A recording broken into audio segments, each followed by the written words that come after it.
खुद रणवी ने ही धक्के मारकर उसे घर के बाहर कर दिया। ईशानी अपनी बेगुनाही की कहानी सुनाती रही, रोती रही, लेकिन रणवी ने एक न सुनी, क्योंकि उसका अब ईशानी पर बिल्कुल भरोसा नहीं रहा।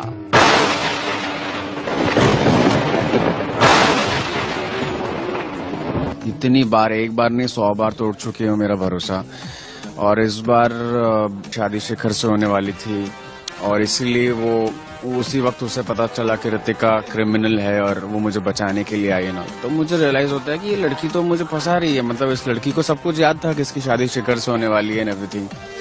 सो ये जितना भी नाटक था, ये सब सारा का सारा याददाश्त खोने का नाटक था। And at the same time उसी से मैं कैलकुलेट करता हूँ कि शिखर भी मुझे उल्लू बना रहा था। शिखर भी मुझे यही कह रहा था कि उसकी याददाश्त एक्चुअली में चले गई है ना।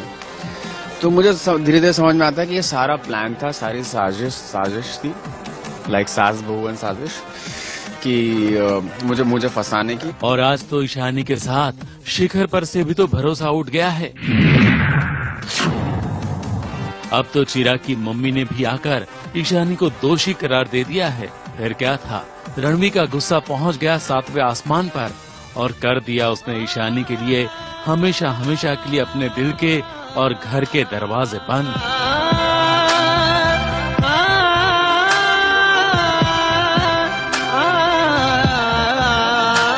ईशानी रो रही थी, उसे घर से निकाला जा रहा था।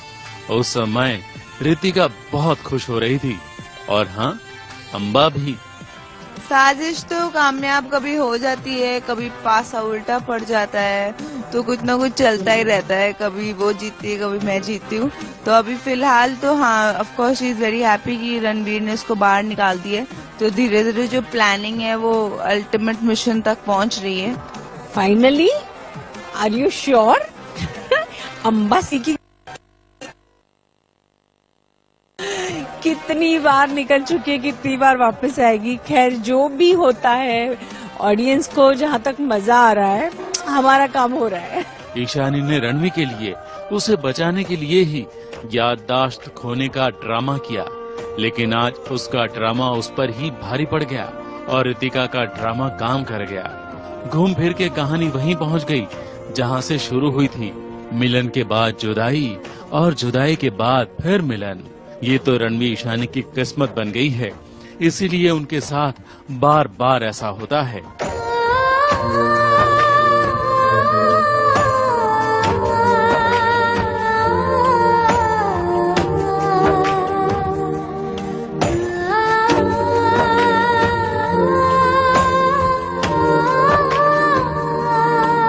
मुंबई से वंदना शुक्ला के साथ एबीपी न्यूज रिपोर्ट।